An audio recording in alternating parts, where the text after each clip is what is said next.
నమస్తే న్యూస్ 24 తెలుగుకు స్వాగతం। నా పేరు హరిప్రియ। ముందుగా వార్తలోని ముఖ్యాంశాలు ఇప్పుడు చూద్దాం।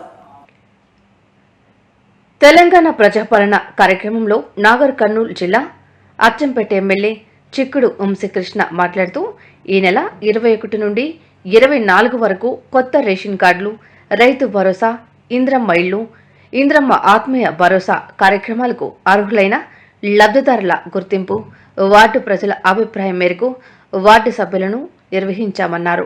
ఈ కార్యక్రమంలో జిల్లా గ్రంథాలయ శాఖ chairman Rajender, Achampet municipal chairman Srinivasulu, Achampet municipal commissioner Shyam Sundar, కౌన్సిలర్లు గౌరీశంకర్, చిట్టమ్మ, రాఘవులు, కాంగ్రెస్ పార్టీ కార్యకర్తలు తదితరులు పాల్గొన్నారు। 26 జనవరికి 4 రోజులు కాగా 27 ఇంప్లిమెంటేషన్ అయితే ఈ లిస్ట్ కూడా మళ్ళీ వస్తే మళ్ళీ కూడా మేము చదువుతాం। మీకు దీంతో అయిపోలే, మళ్ళీ దీని తర్వాత కూడా మాకు రాలేదు సార్, మాకు అర్హత ఉందంటే అప్పుడు కూడా ఇది నిరంతర ప్రక్రియ। దీనికి అయిపోయింది, మళ్ళీ ఇవ్వమనేది లేదు। నిరంతర ప్రక్రియ, ఎవరికి రాకపోయినా ఎంక్వైరీ చేసి ఎలిజిబిలిటీ 100% ఇస్తాం।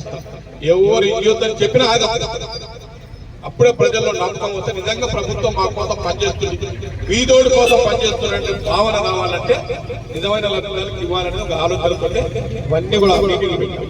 మేమే రాసుకున్నట్టు మీటింగ్ ఎందుకు మాకు ఇట్లా కూర్చొని రాసుకోవచ్చు। ఏదో మావన మా రమేష్లో లేకపోతే మా యాదగిరిలో ఇంకో నలుగురు పిలిచి ఎవరెవరు మా తప్పకుండా పిలిచి అమ్మ ఎవరెవరు చెప్పండి రాసుకోవచ్చు అనేది కాదు, అది చేయకూడదు।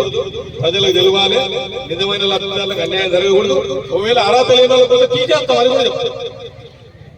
ఆయనకి ఇల్లు ఉంది సార్, ఆయన మిద్దె ఉంది, ఒకడే కొడుకున్నాడు, 2 ఇళ్ళు ఉన్నాయి, ఎట్లా ఇస్తారంటే ఆయన ఎంక్వైరీ చేస్తారు। అదే 2 ఇళ్ళు లేదు, 2 కొడుకులు ఉన్నారు, ఒక మిద్దె ఉంది, ఒక కొడుకు ఎందుకు 2 కుటుంబం, పెళ్లి అయితేనే, పెళ్లి కాకుండా ఇవన్నీ కూడా చెప్తారు, పెళ్లి అయితేనే కుటుంబం।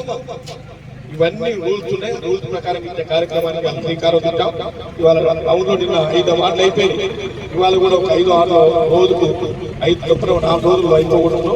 దయచేసి మీ వాళ్ళు కూడా ఎక్కడన్నా హైదరాబాద్ లో ఎక్కడన్నా పిలిపియండి, ఫోటో మళ్ళీ దీనిలో పేరు లేకపోయినా ఏం భయపడకండి, మళ్ళీ అప్లికేషన్ మళ్ళీ ఎంక్వైరీ చేస్తాం। దీంట్లో ఇనెలిజిబిలిటీ అర్హత లేని వాళ్ళు ఉంటారు కదా, వాళ్ళని కూడా తీసేస్తాం, మళ్ళీ ఎంక్వైరీ చేస్తాం। వచ్చిన లిస్ట్ ఫైనల్ కాదు, దాంతో లిస్ట్ ఉందో సంతోషపడకండి, లిస్ట్ లో లేని బాధపడకండి, మళ్ళీ ఎంక్వైరీ చేసి నిజమైన వాళ్ళకి ఒక్కరికి కూడా అనాథ వాళ్ళకు ఎలిజిబిలిటీ లేని వాళ్ళకి ఇవ్వము।